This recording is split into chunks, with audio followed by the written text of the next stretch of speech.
మనం రోడ్ల అధ్వాన్న స్థితిని మనం చూసిన ప్రతిసారి ఆ ప్రభుత్వాలను తిట్టుకోవడం అలవాటైపోయింది గానీ, ఆ వెనకాల అసల అది వేసిన కాంట్రాక్టర్ ఎవడు అనేది మనకు తెలీదు. చాలా వరకు మనం ఇగ్నోర్ చేస్తూ ఉంటాం. మనం మీడియాలో మనం మాట్లాడుతుంటాం కాంట్రాక్టర్ల గురించి గానీ, నార్మల్‌గా సామాన్య ప్రజలకు కాంట్రాక్టర్ గురించి సంబంధం లేదు. పర్టిక్యులర్‌లీ ఎవరైతే గవర్నమెంట్ ఉన్నారో వాళ్ళ మీదనే ఆ బ్లేమ్ అంతా పోతుంది. దీనికి చెక్ పెడుతూ నితిన్ గడ్కరీ గారు ఒక నిర్ణయం తీసుకున్నారు. ప్రతి రోడ్ ఎవరైతే కాంట్రాక్ట్ చేశారో ఆ కాంట్రాక్టర్ డీటెయిల్స్, అఫీషియల్స్ డీటెయిల్స్ పెట్టేలాగా ఒక క్యూఆర్ కోడ్‌ని ప్రతి రోడ్‌లోనూ పెట్టే విధంగా ఆయన ఒక దాన్ని తీసుకొస్తూ ఉన్నారు. నిజానికి ఇది మంచి ఇనిషియేటివే. ఎందుకు నేనొక్కడినే తిట్లు పడాలి, మీరందరూ తిట్లు పడాలి అని చెప్పేసి ఆయన మాట్లాడిన వీడియో కూడా వైరల్ అవుతుంది యాక్చువల్లీ. అండ్ అకౌంటబిలిటీ పెరుగుతుంది కదా సార్? సాయి గారు, నితిన్ గడ్కరీ గారు ఈ మినిస్ట్రీ టేక్ ఓవర్ చేసుకున్నప్పుడు ఆయన ఒక చాలా ఫేమస్ ప్రెస్ కాన్ఫరెన్స్ చేశారు. ఇప్పుడు కూడా అది ఎక్కడో ఉంటుంది యూట్యూబ్. ఆయన ఏమన్నారంటే, మన దగ్గర ఇప్పుడు దాకా ఉన్న national highway authority limited executive directors ఉంటారు చూడండి, లేకుంటే చైర్మన్ అండ్ ఎండి ఉంటారు చూడండి, ఈ ఆఫీస్లో వాళ్ళ ఫోటోలు పెట్టమని చెప్పారు. అందరూ అన్నారు చాలా హ్యాపీ అయిపోయారు. కాదు, ఆ ఫోటో కింద వీళ్ళు ఎన్ని ప్రాజెక్టులు చేశారు, ఆ ప్రాజెక్టులు ఎన్ని సంవత్సరాలు తీసుకున్నారో అది కూడా పెట్టండి అని చెప్పారు. అప్పుడు అర్థమైపోతుంది ఎంత ఎఫిషియన్సీతో పనిచేశారు వీళ్ళని చాలా క్లియర్గా. యాక్చువల్లీ కరెక్ట్ సాయి గారు, నేషనల్ హైవే అథారిటీ అనేది ఒక 3-4 సంవత్సరాల ముందు దాకా it was very corrupt, totally inefficient. అంటే వీళ్ళు ఏం చేస్తారంటే కాంట్రాక్టర్కి పని ఇచ్చిన తర్వాత అయిపోయింది, మాకేం పని ఉంది, ఇంకా కాంట్రాక్టర్ చూసుకుంటాడు కదా అని చెప్పి. ఈ ప్రాబ్లం అంతా మొదలైంది కేరళ నుంచి సాయి గారు. అక్కడ విపరీతమైన వర్షాలు పడతాయి మాన్సూన్ సీజన్, ఇప్పుడు కూడా పడుతుంది. అక్కడ చాలా మటుకు నేషనల్ హైవే చాలా చోట్లలో ల్యాండ్ స్లైడ్స్ జరిగి, అది కాకుండా రోడ్ కొలాప్స్ అయిపోయి, ఫ్లైఓవర్ కడుతున్న ఫ్లైఓవర్ల మొత్తం మార్జిన్స్ అంత కింద పడిపోయి, అక్కడున్న కేరళ హైకోర్టు వాళ్ళు ఒక పెటిషన్ తీసుకొని పిఐఎల్ లాగా వాళ్ళు సూమోటో యాక్షన్ తీసుకున్నారు. అంటే టోల్ సస్పెండ్ చేశారు. టోల్ కంపెనీ దగ్గర ఏం చెప్పారు, మీకు మీ రోడ్ మెయింటైన్ చేయలేకపోతే you have no right to collect the toll, which is correct, no dispute about. మీకు టోల్ కలెక్ట్ చేయడానికి ఎందుకు ఇస్తారు? మీరు ఫస్ట్ ఆ రోడ్ వేసారు, ఆ రోడ్ని మెయింటైన్ చేస్తారు, దానికి మీరు టోల్ తీసుకుంటారు. కానీ మీరు రోడ్ మెయింటైన్ చేయలేకపోతే మీకు టోల్ ఎందుకు కట్టాలండి? Correct point. గడ్కరీ గారు ఇంకోటి అన్నారు సాయి గారు, before we come to the main story, ఈ టాయిలెట్స్ గురించి. మన అందరికి తెలుసు నేషనల్ హైవేలో టాయిలెట్స్ ఉండాలని రూల్ ఉంది, చాలా చోట్ల ఉంది, కొన్ని ప్లేసెస్ చాలా క్లీన్గా పెట్టుకుంటారు, సులభ్ లాంటి వాళ్ళు మెయింటైన్ చేస్తారు. కానీ చాలా చోట్ల మెయింటైన్ చేయట్లేదు. నితిన్ గడ్కరీ గారు ఏం చెప్పారంటే, మీరు ఒక పని చేయండి, మీరు ఇట్లాంటి టాయిలెట్ మీకు కనిపిస్తే మీరు దాని ఫోటో లేకుంటే వీడియో తీసేయండి, మీ ఫాస్ట్ ట్యాగ్లో ఎంత 500-1000 రూపాయలు నేను ఎక్కువ ఇచ్చేస్తానని చెప్తాను, మీ ఫాస్ట్ ట్యాగ్లో యాడ్ చేసేస్తాను. అంటే అక్కడ ఉన్న కాంట్రాక్టర్ దానికి రెడ్యూస్ చేసి డిడక్ట్ చేసి మీకు ఇచ్చేస్తాను డబ్బులు అని చెప్పేసి. సో అట్లనైనా కాంట్రాక్టర్కి తెలిసిపోతుంది, టోల్ ఆపరేటర్కి తెలిసిపోతుంది, ఈ టాయిలెట్ డర్టీగా మెయింటైన్ చేశారు, బాగా మెయింటైన్ చేయలేదు, పబ్లిక్ కూడా తెలిసిపోతుంది, మీరు వీడియోలు చేసి ఇవ్వండి అని చెప్పారు. ఇది కూడా అదే స్టెప్ సాయి గారు. ఈ స్టెప్లో ఏం చేస్తున్నారంటే క్యూఆర్ కోడ్ పెట్టమన్నారు. నేషనల్ హైవేలో చాలా ప్రాజెక్ట్స్, ఆన్గోయింగ్ ప్రాజెక్ట్స్ ఉంటుంది, నడుస్తూనే ఉంటుంది కంటిన్యూస్ వర్క్.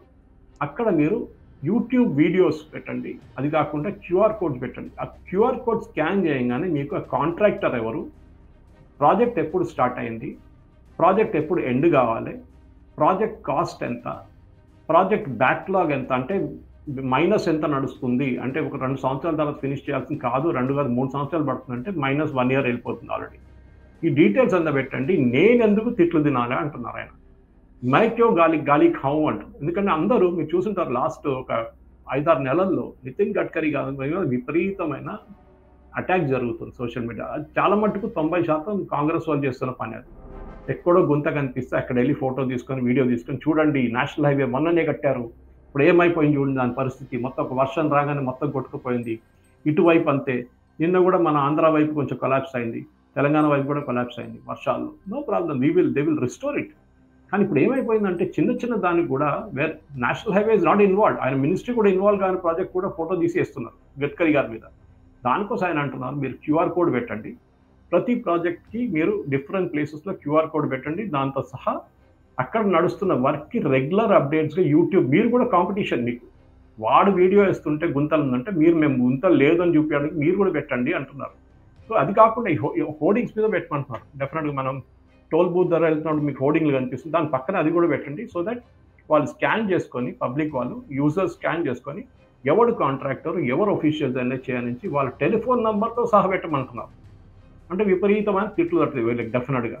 రాత్రికి రాత్రి 12 గంటలు కూడా ఫోన్ చేసి అంటాడు అక్కడ గుంత ఏం చేస్తున్నారు మీరు అని. సో సెన్స్ ఆఫ్ అకౌంటబిలిటీ వస్తుంది. ఇది కోర్స్ ఇట్స్ చాలా rough way of doing it. కానీ ఇట్లా ఏం చేస్తారు సాయి గారు చెప్పండి?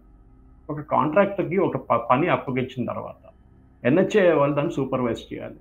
వాళ్ళు చేయట్లేదు. కాంట్రాక్టర్ పని కరెక్ట్గా చేయట్లేదు.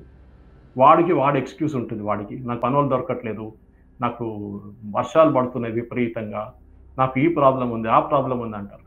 కానీ మీకు ఒకసారి మీరే బిడ్ తీసుకున్నప్పుడు, మీరే టెండర్ వేసినప్పుడు మీకు చాలా క్లియర్గా తెలుసు కండిషన్స్ అంటే టర్మ్స్ ఏంటారు. అది మీరు పాటించకపోతే definitely you have to face the music. Road transport secretary కూడా అన్ని ఏజెన్సీస్కి ఏం చెప్పారంటే మీరు ప్రాజెక్ట్ వీడియోస్ అది అక్కడ వేయండి, దాని ఫీడ్బ్యాక్ పబ్లిక్ దగ్గర నుంచి తీసుకోండి ఏం జరుగుతుందని. డెఫినెట్గా పబ్లిక్ కూడా తెలియాల్సిన చాలా రైట్స్ ఉన్నాయి సాయి గారు.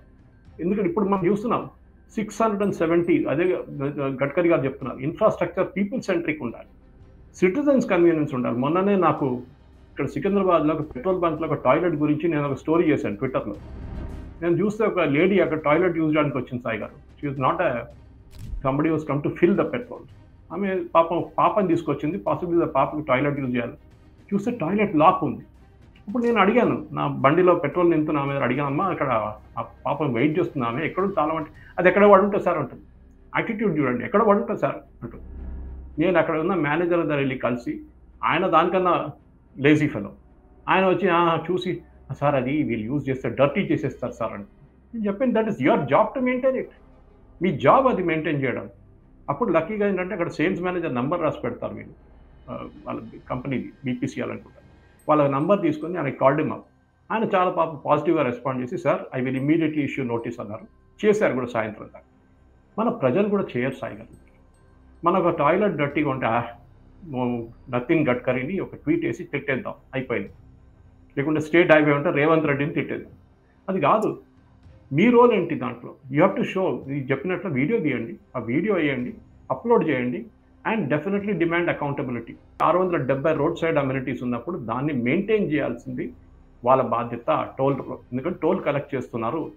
సో డెఫినెట్ ఎందుకంటే యాన్యువల్ రెవెన్యూ కూడా మాట్లాడతాం. మినిస్ట్రీది యాన్యువల్ రెవెన్యూ సాయి గారు 55,000 కోట్ల నుంచి ఇప్పుడు 140,000 కోట్లకి పెరుగుతుంది next 2 years infrastructure. Every rupee దాంట్లో జనరేట్ చేసుకుని ఎకనామిక్ గ్రోత్ ఉంటుంది. మీరు ట్రక్కులు చూడండి, ఎఫిషియన్సీ పెరిగింది. మీరు ఓఆర్ఆర్ తీసుకుంటే ORR of course not a part of national highway అనుకోండి, కానీ చెప్తున్నాను మీకు ఇక్కడ నుంచి బెంగళూరు వెళ్తారు హైవే.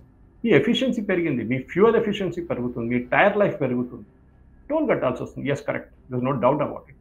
ఎందుకంటే అందరూ అన్నారు ముందు వందే భారత్ స్టార్ట్ చేసినప్పుడు ఇదే అన్నారు, వందే భారత్లో ఎవరు వెళ్తారు, ఇంత టికెట్ ధర ఎవరు కట్టరు, మన వాళ్ళు చాలా పేదోళ్ళు మన వాళ్ళని. ఇప్పుడు వందే భారత్లో మీకు టికెటే దొరకండి, వెయిటింగ్ లిస్ట్ ఉంటుంది.